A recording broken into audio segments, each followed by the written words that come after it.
Structure of year. Year यानी कान स्तनधारियों के अंदर सुनने और बैलेंस यानी संतुलन बनाने के काम आता है। ईयर जो है इसके 3 भाग होते हैं, आउटर ईयर, मिडल ईयर और इनर ईयर। आउटर ईयर के 2 भाग हैं, एक बाहरी पिन्ना जो कि बाहर एक फ्लैप के रूप में होता है और एक ईयर कैनाल जो कि पिन्ना के अंदर एक कैनाल के रूप में पाई जाती है। पिन्ना जो है वो एक फ्लैप के रूप में कार्टिलेजिनस स्ट्रक्चर है जो कि एक इनको साउंड वेव्स को कलेक्ट करके कैनाल की ओर ले जाता है।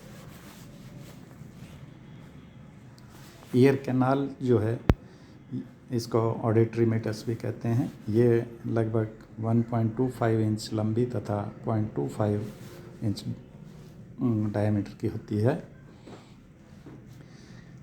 ईयर कैनाल का जो 2/3 भाग है वो टेम्पोरल बोन में होता है और आउटर जो 1/3 है वो कार्टिलेजिनस है। कैनाल जो है वो एक एस शेप की कर्व के रूप में होती है। ये इंटरनल ईयर की स्ट्रक्चर दिखाई गई है।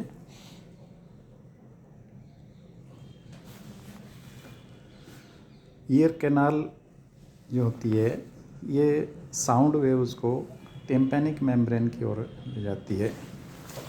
इसके अलावा इसके अंदर कुछ एक ग्लैंड होती है जो कि ईयर वैक्स प्रोड्यूस करती है और इसमें कुछ एक हेयर बाल पाए जाते हैं जो कि ये वैक्स और जो हेयर होते हैं ये किसी भी फॉरेन पार्टिकल को या इंसेक्ट को अंदर जाने से रोकते हैं।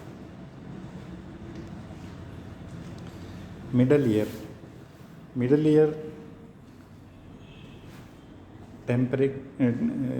टेम्पैनिक मेम्ब्रेन और कैविटी 2 भाग होते हैं। कैविटी के अंदर ऑसिकुलर चेन पाई जाती है। टिम्पैनिक मेम्ब्रेन एक मेम्ब्रेनस पर्दे के रूप में होती है जिसे ईयर ड्रम भी कहते हैं। यह आउटर ईयर और मिडल ईयर को डिवाइड करती है। यह ग्रे पिंक कलर की होती है। Ear drum is very sensitive to sound waves and vibrates back and forth as sound waves strike it। कि ये बहुत ही सेंसिटिव होती है और वाइब्रेशन इसमें होते हैं। Ear drum transmit the airborne vibration from the outer to the middle ear and also assist in the protection of the delicate structure of the middle ear cavity and inner ear। कि इसका main जो काम है कि ये airborne vibrations जो आते हैं उन आउटर ईयर से उनको अंदर की ओर पहुंचाना और आंतरिक जो भाग हैं उनकी सुरक्षा करना। Middle ear cavity is located in mastoid process of the temporal bone। यानी जो कैविटी है वो टेम्पोरल बोन में है। Middle ear cavity extend from the tympanic membrane to the inner ear. यानी टिम्पैनिक मेम्ब्रेन से इनर ईयर के बीच का जो स्पेस है वो मिडल ईयर कैविटी कहलाता है। It is approximately 2 cubic centimetre in volume. ये 2 क्यूबिक सेंटीमीटर के वॉल्यूम की कैविटी होती है और ये अंदर से जो है म्यूकस मेम्ब्रेन के द्वारा आश्रित रहती है।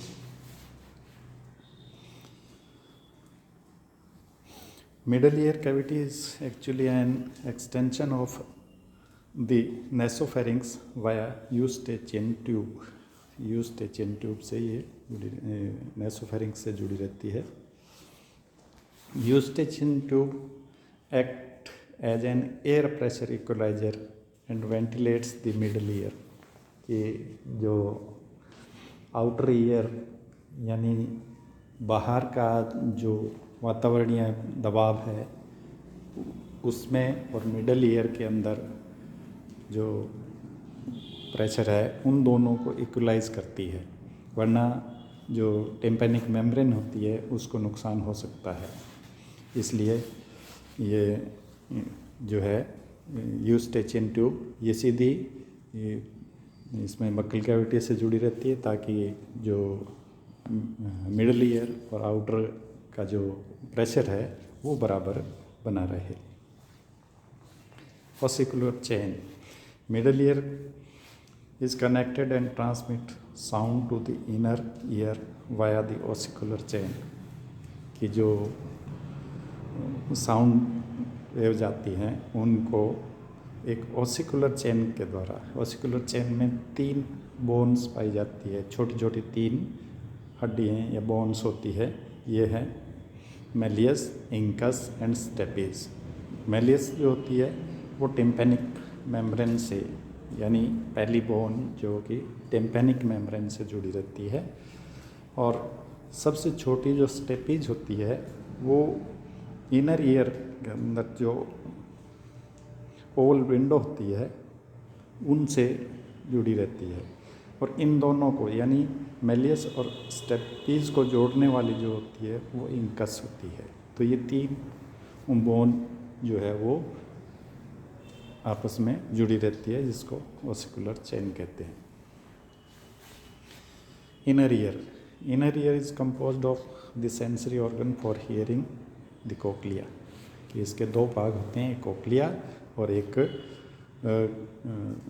Vestibular system. तो कोक्लिया जो है वो हियरिंग पोर्शन होता है और जो वेस्टिबुलर सिस्टम है वो बैलेंस का काम करता है। ये इनर ईयर की स्ट्रक्चर दिखाई गई है। Vestibular or balance system. The balance part of the ear is referred to as the vestibular apparatus. It is composed in part of 3 semicircular canal located within the inner ear. Inner ear के अंदर 3 semicircular canal के रूप में ये पाया जाता है। The vestibular system help to maintain balance को maintain करता है regardless of head position or gravity in conjunction with eye movement and somatosensory input। कि ये बैलेंस बनाने के लिए ये काम करता है। Semi circular canal innervated by the 8th cranial nerve। कि ये जो है 8th cranial nerve से जुड़ी रहती है। Cochlea, hearing part of the inner ear is the cochlea. जिसका हियरिंग पार्ट जो है वो कोक्लिया होता है।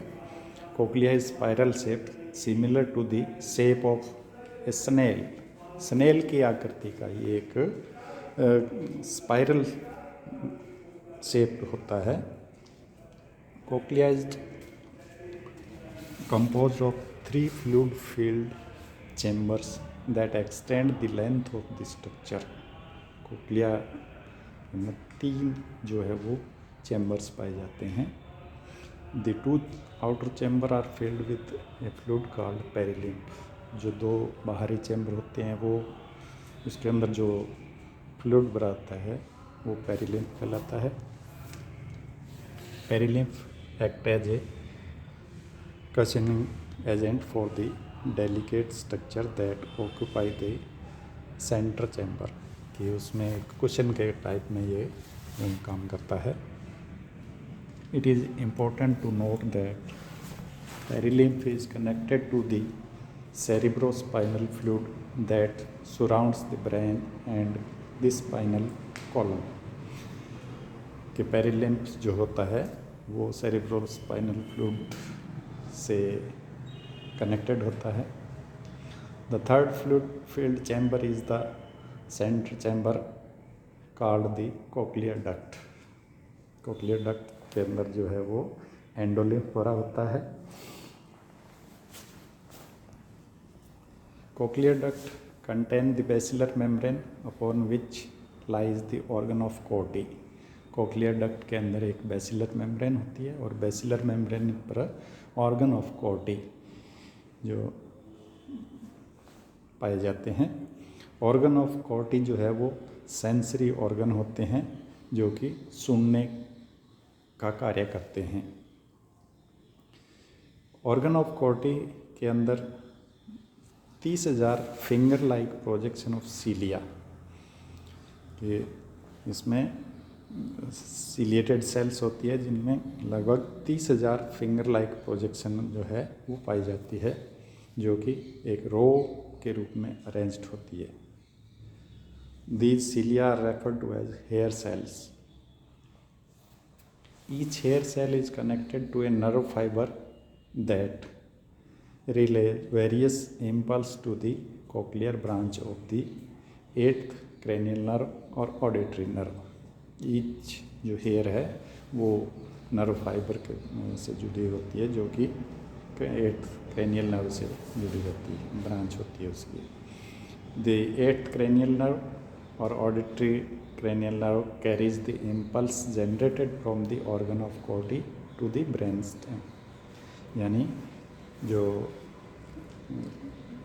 ऑर्गन ऑफ कोर्टी से जो इम्पल्स जनरेट होते हैं वो 8th cranial nerve के द्वारा मस्तिष्क तक पहुंचते हैं। मस्तिष्क वहाँ पर सुनने की जो क्रिया होता है उसको संपन्न करता है। तो ये है ईयर की स्ट्रक्चर।